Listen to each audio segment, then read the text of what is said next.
शक्ती आणि चितिशक्ती. तर जीवत्व शक्तीचं काय काम आहे?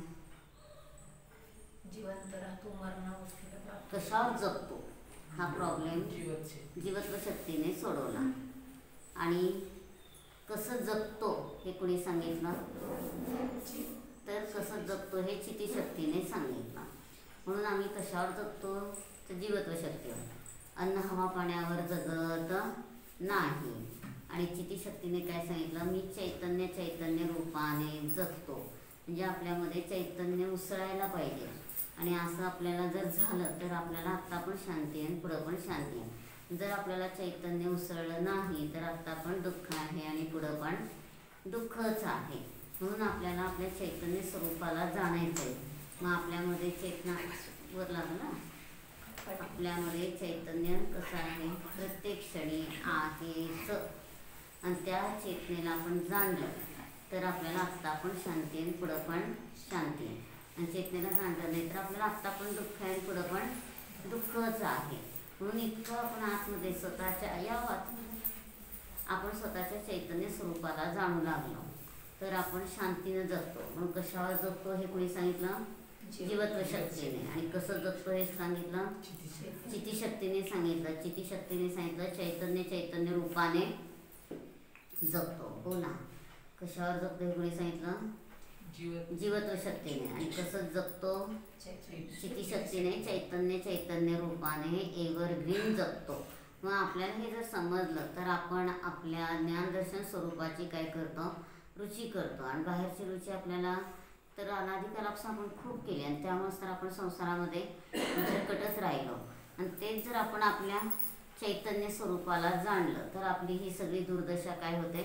संपते. म्हणून मला माझ्या ज्ञानदर्शन चैतन्य स्वरूपालाच जाणायचं आहे. ज्ञानदर्शन चैतन्य स्वरूप मला सोडून राहत नाही आणि मी त्याला सोडून राहणार नाही. मग मी माझ्या ज्ञानदर्शन चैतन्य स्वरूपाला जाणलं तर मला आत्ता पण शांती आहे, पुढं पण शांती आहे. म्हणून मला प्रत्येक क्षणी कुठं लक्ष द्यायचं आहे? आतमध्ये. पण आपलं लक्ष कुठं असतं प्रत्येक क्षणी? बाहेर. खायचं प्यायचं मौज मजा करायचं. आता 10 दिवस तेवढं ठरवलं आपण. रात्री पाणी पिणार नाही, रात्री खाणार नाही. पण 10 दिवस झाल्यावर परत आपल्याला काय वाटतं? खाऊ रात्री, काहीतरी मजा करू, काहीतरी सरबत करून पिऊ पाहिजे का? मग असलं तर आपल्या संस्कार 10 दिवसाचे चांगले झाले तर पुढं पण आपण काय करणार? तसंच पाळणार. आपल्याला आपला आत्मा जीवत्व शक्तीवर जगतो म्हटल्यावर अन्न हवा पाणी याच्यावर मी जगणारा नाही. तर मी माझ्यावरच जगतो. मला अन्न हवा पाण्याची गरज नाही. मग हे आपल्याला समजलं तर आपल्याला आत्ता पण शांती आहे, पुढं पण शांती आहे. हे समजलं नाही तर आपल्याला आत्ता पण दुःख आहे, पुढं पण दुःखच आहे. म्हणून बघा की आपण सारखं एकमेकांबद्दल काय करतो? चांगले भाव करतो की वाईट भाव करतो? चुकीचे पण करतो ना. मग एकमेकांचे चुकीचे भाव एकमेकांना कसे होतात? ग्रहण होतात. आणि मग सारखं एका जन्मात नाही अनेक जन्मात परत एकत्र येतो आणि वैर फेडत राहतो. माहीत आहे ना की त्या चंदनाच्या व्यापाऱ्याचं काय झालं? चंदनात खूप पैसे अडकले होते आणि तो राजाच्या महालातनं जाताना एकदम त्याच्या मनात विचार चमकला की एक तर गावामध्ये साधू असला पाहिजे मरायला तर चंदन घेणार किंवा राजा मरायला पाहिजे. मग साधू तर नाही आहे म्हणजे कोण मरणार? राजा मरायला पाहिजे. आणि त्यांनी असे भाव विचित्र केले आणि साधू मरावा राजा मरावा असे भाव केले. आणि तो तिथनं चालला की राजाच्या मनात काय आलं की ह्या व्यापाऱ्याला फाशीची शिक्षा द्यावी. आणि तो लगेच ऑर्डर देऊन टाकतो की ह्याला फाशीची शिक्षा द्या. आणि त्याला थोड्या वेळाने जरा शांत झाल्यावर लक्षात येतं की मी का ह्याला असं मारायला सांगितलं? काय तुम्ही माझा काही अपराध केला नाही, गुन्हा केला नाही. आणि असं असताना मी त्याला मारा म्हणून का सांगितलं? त्याला इतका पश्चाताप झाला की त्याने लगेच सांगितलं की ही माझी आज्ञा कॅन्सल, म्हणजे त्याला मारू नका. आणि इकडे ह्याचे भाव बदलले राजाचे. तर तिकडं त्या व्यापाऱ्याचेही काय भाव झाले? राजा तर आपल्याला पित्याप्रमाणे असतो आणि पित्याप्रमाणे असलेल्या राजाला आपण मारा कसं काय म्हणतो? म्हणजे आपलं चुकलं. त्यांनी मरावा असे भाव करणं पण काय आहे? चुकीचं केलं. म्हणून त्याने इतका पश्चाताप केला की मी उगीचच राजाबद्दल असे भाव केले. मग इकडं त्याचे भाव पण सुधारले, राजाचे पण सुधारले. म्हणजे एकमेकांच्या विचारांचं काय होतं? ग्रहण होत असतं.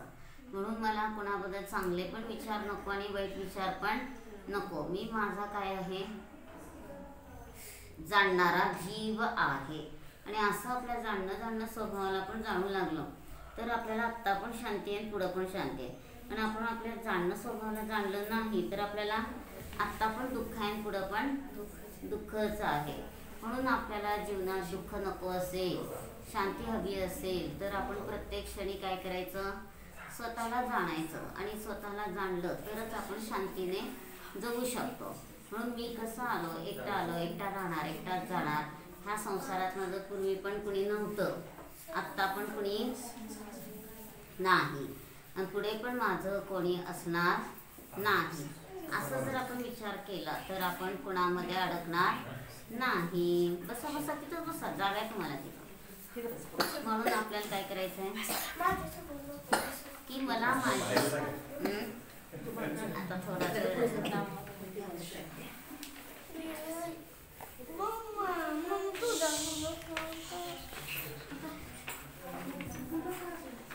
तर आपण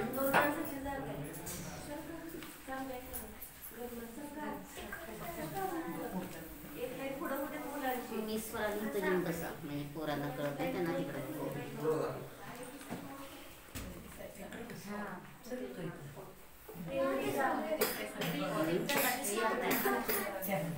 पण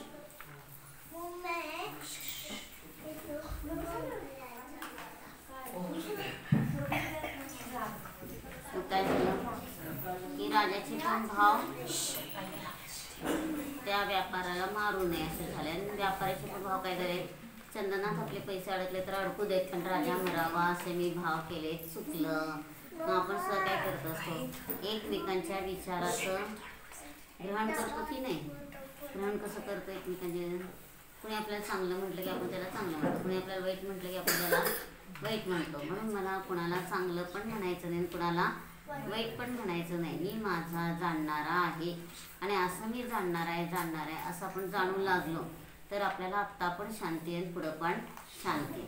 म्हणून आपण आपल्या ज्ञानदर्शन स्वरूपाची रुची केली तर आपण मोक्ष मार्गस्थ होतो. ज्ञानदर्शन स्वरूपाची रुची केली नाही तर आपण मोक्ष मार्गस्थ होऊ शकत नाही. म्हणून प्रत्येक क्षणी आपण काय करायचं आहे, मी माझा भगवान आत्मा आहे, मला दुसऱ्याची गरज नाही.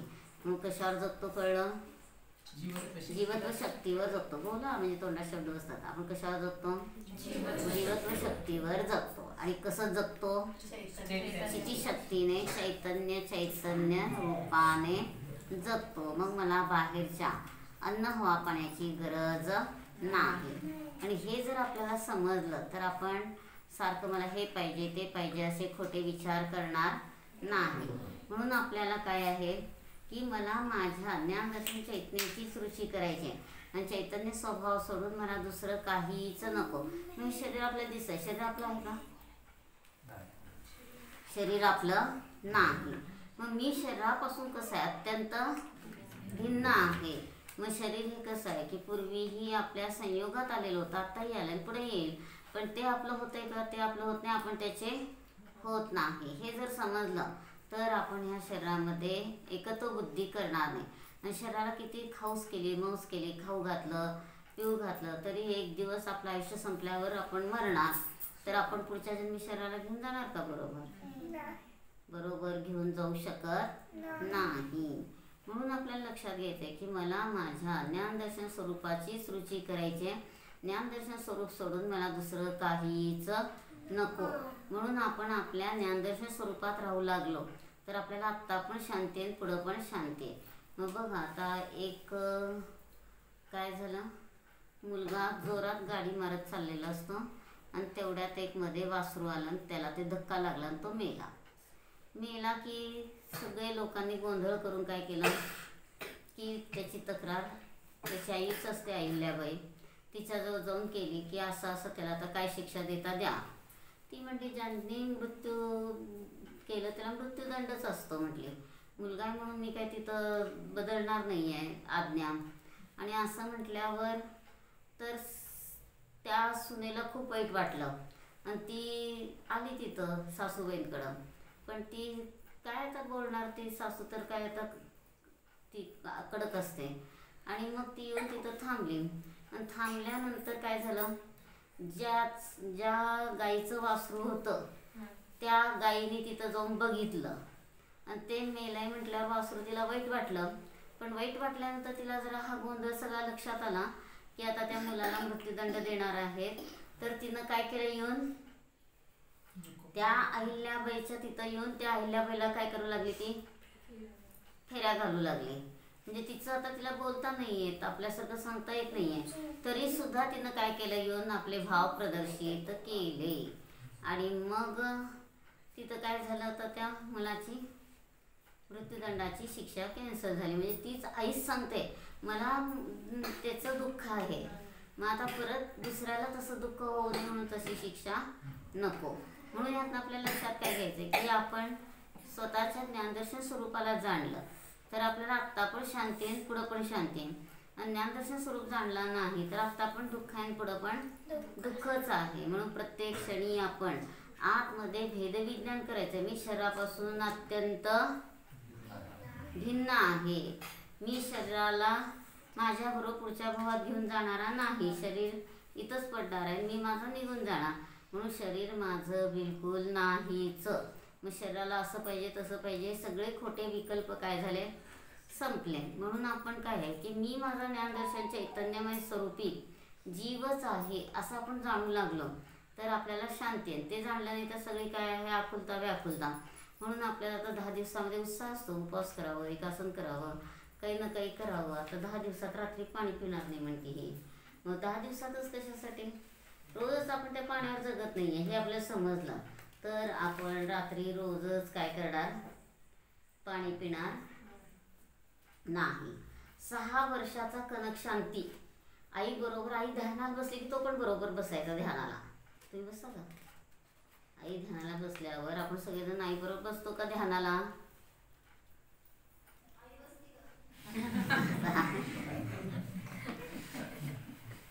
तर पहिला आईलाच सांगायचं. तर ती जितक्या वेळ ध्यान करेल तो बसायचाच. आणि मग 8व्या वर्षी समोशरण आलं आणि समोशरण आलं तर सगळे घरातले गेले दर्शनाला की तो पण गेला आणि गेला आणि भगवंताचं दर्शन घेतलं की त्याचे इतके भाव बदलले की त्याने काय सांगितलं, मला दीक्षा देऊन उपकृत करा. आणि मग सगळे घरातले रागू लागले त्याला, अजून तुझ्या ओठाचं दूध पण सुकलं नाही, तू लहान आहे, तितक्या वेळेस इतक्या लहान वयात घ्यायचं नसतं, बघू आपण पुढं, चल घरी. तो काय ऐकायला तयार नाही. शेवटी दीक्षा झाली आणि दीक्षा झाल्यावर उलट आचार्यांना पण काय झालं, टेन्शन आलं ना की आता ह्याचं सगळं व्यवस्थित व्हायला पाहिजे, अभ्यास वगैरे, लहान आहे म्हटल्यानंतर त्याच्याकडे खूप ते लक्ष पुरवायचे. पण एक दिवशी तो जंगलात जाऊन बसला ध्यानाला आणि संध्याकाळचे 5:30 होत आले तरी सुद्धा तो आला नाही. आणि तो आला नाही म्हणल्यावर 2 मुलींना त्याला शोधायला पाठवलं. तर तेवढ्यात वर्ण विमान चाललेले असतात, कनक शांती की जय. म्हणजे त्याला काय झालं होतं, केवळ ज्ञान झालं आणि केवळ ज्ञान होऊन तो आपलं आत्मकल्याण करतो. मग बघा तिथं आता त्याला संघात बोलवते, शिकवण्याची व्यवस्था करते, आता काही गरज राहिली का, केवळ ज्ञान झालं म्हणजे इतका तो महान झाला आहे की तिथं आता त्याला परत संघात आणून त्याला काही व्यवस्थित व्यवस्था व्हावी वगैरे, आचार्यांना जे विकल्प होते ते संपले. मग बघा आपण किती वर्षाचे तर सगळेजण,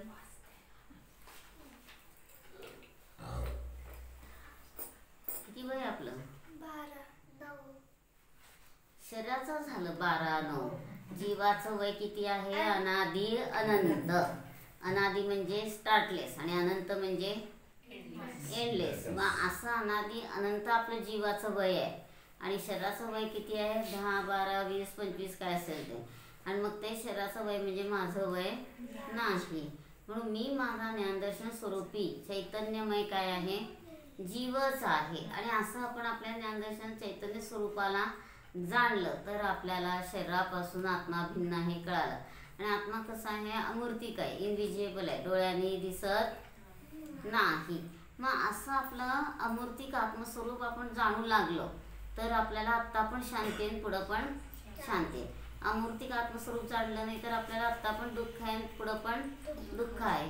म्हणून आपण बघा त्या आरशामध्ये डोकून डोकून बघतो, काहीतरी रंगरंगोटी लावतो, काय करतो, त्या ब्युटी पार्लरमध्ये जाऊन काहीतरी आणतो, तिथं जाऊन काहीतरी करतो. आणि मग काय ते काय चेहरा आपलाय का, चेतनेला हरवतो तो चेहरा. काय म्हटलं, चेतनेला हरवतो तो चेहरा, मग त्या चेतनेला हरवणाऱ्या चेहऱ्याच्या मागं लागायचं नाही. मी ह्या चेहऱ्यापासून भिन्न आहे. मग काय म्हणतात की भजनामध्ये, भगवान मी तुमचं रूप पाहण्याला आलो नाही, तर मी माझंच रूप तुमच्यामध्ये बघायला आलो. मग भगवंतांचं दर्शन करताना असं करून नाही, आपण असं करतो. मग तुमच्यात जसे गुण आहेत तसे माझ्यामध्ये पण आहेत. मग असं आपण समजून केलं तर उपयोग आहे दर्शन. मग एकच देवदर्शन सम्यक दर्शनाला कारण आहे. आणि 100दा नमस्कार केला पण एकदा पण आपण स्वतःला जाणलं नाही तर ते देवदर्शन उपयोगी नाही. म्हणून मला माझ्या स्वतःलाच जाणायचं आहे. स्वतःला जाणलं तर माझी सगळी दुर्दशा संपली. आणि स्वतःला जाणलं नाही तर माझी सगळी काय चालली आहे, दुर्दशा. म्हणून अनादिकालापासून मी काय केलं आहे, खायचं प्यायचं शरीराचे लाड पुरवायचे हे खूप केलं आहे. पण मी माझ्या ज्ञानदर्शन स्वरूपालाच जाणेन. ज्ञानदर्शन स्वरूप सोडून मला दुसरं काहीच नको. असं जर आपण स्वतःच्या ज्ञानदर्शन स्वरूपाची रुची केली तर आपल्याला बाहेरची खोटी रुची काय झाली, संपली. म्हणून किती आपण अनादिकालापासून हे काय केलेलं असतं की एक माझा आत्मा एकटा आला, एकटा राहणार आणि एकटा जाणार. I am alone. मला दुसऱ्याची गरज नाही.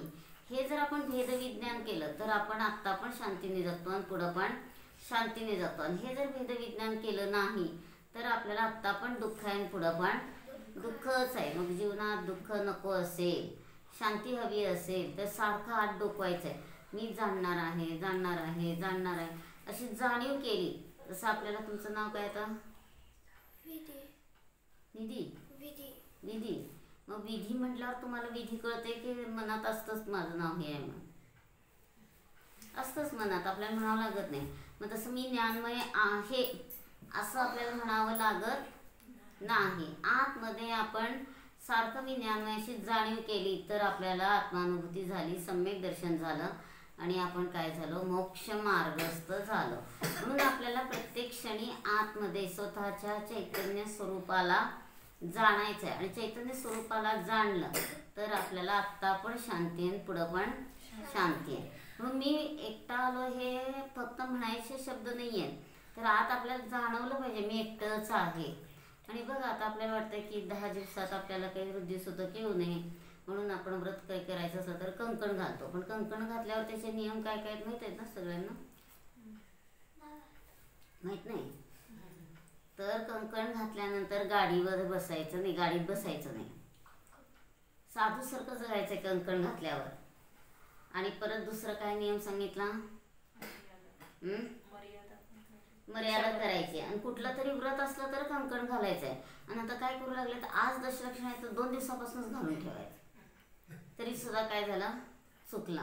म्हणून कसं आहे की कंकण घालतो कशासाठी, तर मी साधूसारखं सगळ्यांशी भिन्न रूपाने जगतो ह्याची ती प्रतिज्ञा केली.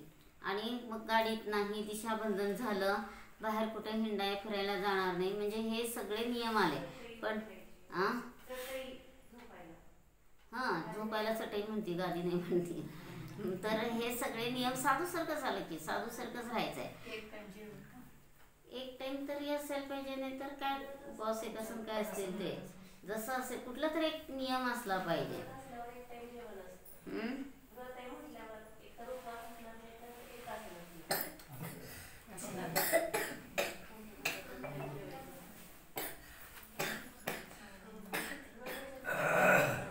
म्हणजे कुठलं तरी विधान वगैरे काही केलं असेल तरी सुद्धा मग आपण तिथं घालू शकतो. पण तिथं काही ना काही असलं तर करायचं नाही, तर उगीच आपल्याला वृद्धिसुतक नको म्हणून केलं तर चुकलं. आणि मग आता परत काय झालं की कंकण घातलंय आपण आणि घरातल्या लोकांनी घेतलेलं नाही आहे, मग त्यांच्या हातचा स्वयंपाक पण चालणार नाही. म्हणजे हे सगळं नीट माहिती पाहिजे, नाही तर इकडं आपण कंकण घातलं आणि त्यांच्या हातचं खाल्लं तरी काय झालं, दोषच झाला. म्हणून आपल्याला सगळे काय आपण करतो क्रिया त्याचं नीट माहिती असेल तरच आपण ते व्यवस्थित पालन करू शकतो, माहिती नसेल तर पालन पण करू शकत नाही. म्हणून आपल्याला प्रत्येक क्षणी कुठं राहायचं आहे, माझा ज्ञानदर्शन स्वभाव आहे, माझ्यामध्ये अनंत गुणांचं वैभव आहे. आणि बाहेरचं वैभव आपलं आहे का, आपल्या नावावर लाख रुपये असतील, आपल्या नावावर दागिने असतील, ते वैभव आहे का, ते जड वैभव झालं. मला उलट तसलं नको, मी जास्त त्या मोहात परिग्रहात अडकलो तर काय झालं, जडेश्वर झालो. आणि आतलं ज्ञानाचं ऐश्वर समजलं तर आपण काय झालो, ज्ञानेश्वर झालो. म्हणून ज्ञानेश्वर व्हायचं असेल तर आपल्याला आतल्या अनंत गुणांची निधी समजली पाहिजे. आणि ती निधी समजली तर आपण ह्या बाहेरच्या जगामध्ये अडकणार नाही. आता दशलक्षमध्ये आपल्याला काय आणायचं का, नवीन फ्रॉक, नवीन दागिने, नवीन काही घेतला का नाही. मग 10 दिवस मी काही खरेदी करणार नाही. स्वतःसाठी हां, स्वतःसाठी. आणि ते पण धर्माचं काही असेल, पांढरं वगैरे आणायचं असलं तर चालतंय, परंतु हौस म्हणून काही करणार नाही. बघा, कोणाकोणाला करायचं असले करून घ्या. 10 दिवस कांदा लसूण बटाटा खाणार नाही. अजून काय काय सांगितलं, रात्री भोजन करणार नाही तिकडं. म्हणून हे सगळे नियम आपल्याला नीट माहिती पाहिजेत. आणि हे नीट नियम माहिती बस तिथं. तर हे सगळे नियम माहिती असतील तर आपण काय करू शकतो की व्यवस्थित व्रताचं पालन करू शकतो. आणि हे नियम माहिती नसतील तर आपण व्रताचं पण पालन नीट करू शकत नाही. मग उपवास केला, एकासन केलं, फक्त काय सगळ्यांनी आपल्याला हातपाय दाबावे म्हणून आपण केलं तरी सुद्धा काय झालं, चुकलं. मला कोणाकडून सेवा करून घ्यायची नाही. मग अशा पद्धतीने म्हणून मला माझ्या ज्ञानदर्शन स्वरूपालाच जाण्याचं आहे, ही सेवा करायची आहे. आणि ज्ञानदर्शन स्वभाव सोडून मला दुसरं काहीच नको. म्हणून जितकं आपण आपल्या आत्मस्वरूपाला जाणलं तर तो काय झाला, उपवास. उप म्हणजे निकट, वास म्हणजे राहणं. काजूवर मला काय खायचं नाही असं म्हणत बसायचं. मग तेवढी चटणी उद्या ठेवा मला असं म्हटलं तरी सुद्धा काय झालं, चुकलं. तर मला त्या वस्तूची गरजच नाही.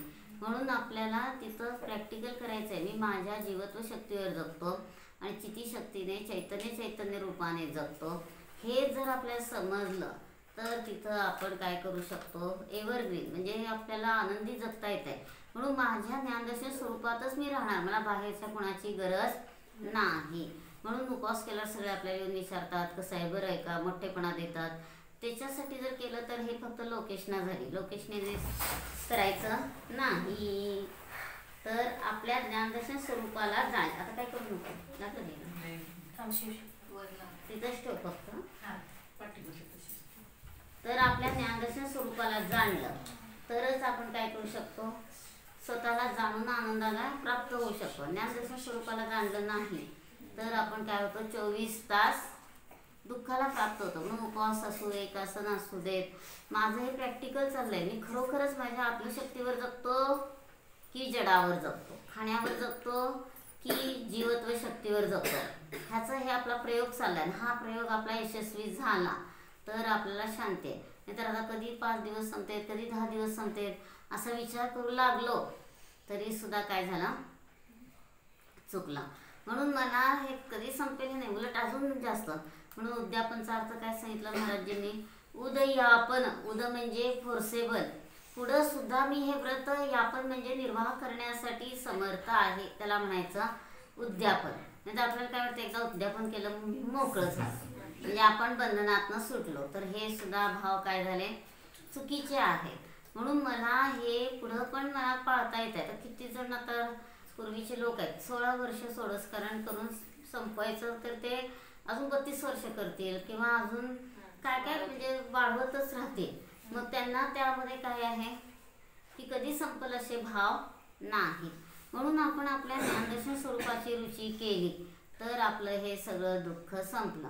आणि ज्ञानदर्शन स्वरूपाची रुची केली नाही तर आपण प्रत्येक क्षणी काय करतो, हे खोटे भाव करून दुःखाला प्राप्त होतो. म्हणून माझ्या जीवनात शांती यावी, आनंद व्हावा असं वाटत असेल तर मला अनुभूतीचा प्रयोग करायचा आहे. जसं फरशी म्हणावं लागत नाही, जाणीव होते, तसं मी ज्ञानमय आहे अशी काय केली, जाणीव केली. आणि ही जाणीव केली तरच आपल्याला काय आहे, आत्ता पण शांती आहे, पुढं पण शांती आहे.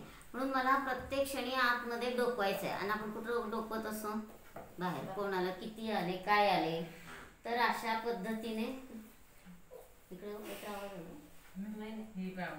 तर ज्ञानदर्शन स्वरूपाला जाणलं तर बरोबर आहे. कोणाला कोण गेलं किंवा पूजेला कोण आलं कोण गेलं त्यांना हे द्या अर्घ्य अमकं तर असंच आपण विकल्प करत पूजा केली तरी सुद्धा चुकलं.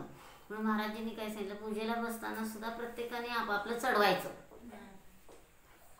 म्हणजे ह्याला दे त्याला दे हे असले सगळे विकल्प संपले. म्हणून हात लाव पाय लाव तसलं पण काय करायचं नाही. कारण हात लावल्याने काय धर्म होत असतो का? तर त्याने धर्म होत नाही. म्हणून आपल्याला समजायला पाहिजे की मला माझ्या आत्मस्वरूपालाच जाणायचं आहे. आत्मस्वरूप सोडून मला दुसरं काही नको. आणि असं आपण आत्मस्वरूपाला जाणलं तर खरी पूजा काय? पूजा पवित्र आत्म्याकडे जा म्हणजे जाणं. स्वतःच्या पवित्र आत्म्याला जाणलं तर खरी पूजा झाली. आणि आत्म्याला जाणलं नाही तर खरी पूजा झाली नाही. म्हणून प्रभजनामध्ये पण काय म्हणतो, संत सुन हरी शब्दों में इतिहास अपना लिखता जा, चल जा पंथ वीतराग के जग को भी सिखलाता जा, करी सगाई होश लगन की क्या है, प्रथम मिलन तो शव के संग फिर भावी आशा क्या है, भस्म करो ये निष्फल प्रीति अनुभव कर दिखलाता जा, चल जा पंथ वीतराग के जग को भी सिखलाता जा. काय सांगितलं? मुर्दे के संग काय म्हटलं? मुर्दे के संग प्रथम मिलन होतं म्हणजे मुर्द्याबरोबर. कळलं का? मुर्दा म्हणजे जरा असं वाईट शब्द वाटतोय.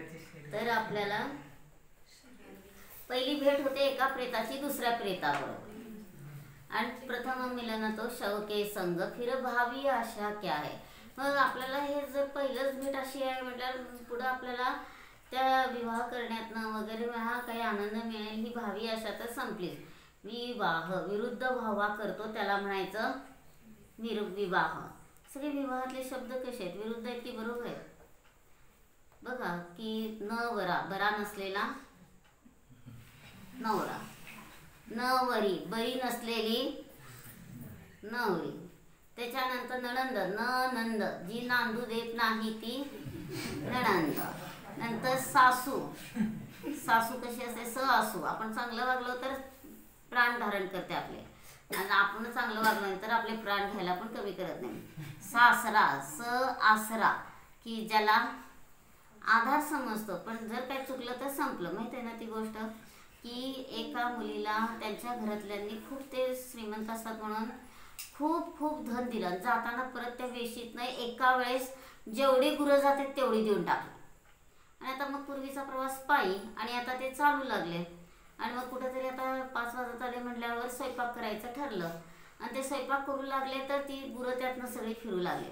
आणि ते सासरे काय म्हणाले, गुरं दिली पण दोर दिला नाही.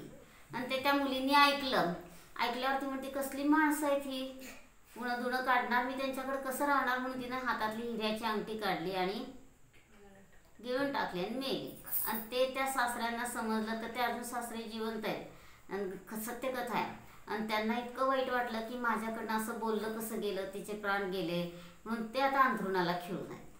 म्हणजे बघा काय असतं, सासरा आसरा. आपण चांगलं असलो तर सासरा नाही तर कासरा. म्हणजे हे सगळं काय आहे की आपल्याला दुःखाला कारण आहे. म्हणून आपल्याला ह्या विरुद्ध विवाह म्हणजे विरुद्ध व्हावा. आणि त्या विरुद्ध भावामध्ये आपण काहीही पडायचं नाही. म्हणून जितकं आपण आपल्या ज्ञानदर्शन स्वरूपाला जाणलं तितकं शांती आहे. आणि आपल्याला हे सगळं असलं विरुद्धच करावं वाटलं तर आपल्याला सगळी अशांती आहे. म्हणून मी एकटा आलो, एकटा राहणार, एकटाच जाणार, मला कुणाचीच गरज नाही. आणि बघा सांगितलं होतं परवा 2 दिवसापूर्वी, पहिल्यांदा वाटतं ती चंद्रमुखी पत्नी, नंतर थोड्या दिवसांनी सूर्यमुखी होते आणि काही दिवसांनी ज्वालामुखी. सारखी भांडणं सुरू झाली. आणि पती वाटतो नाथ, नंतर पहिला प्राणनाथ वाटतो, नंतर नाथ होतो आणि नंतर तो असतानाच घटस्फोट झाला, अनाथ होतो. मग असल्या संसारात आम्हाला पडायचं नाही. मग मुर्दे के संग करी सगाई होश लगन की क्या है. प्रथम मिलन तो शव के संग फिर भावी आशा क्या है. भस्म करू ये निष्फल प्रीति अनुभव कर दिखला ताजा. चल जा पंथ वीत राग के जग को भी सिखलाता जा.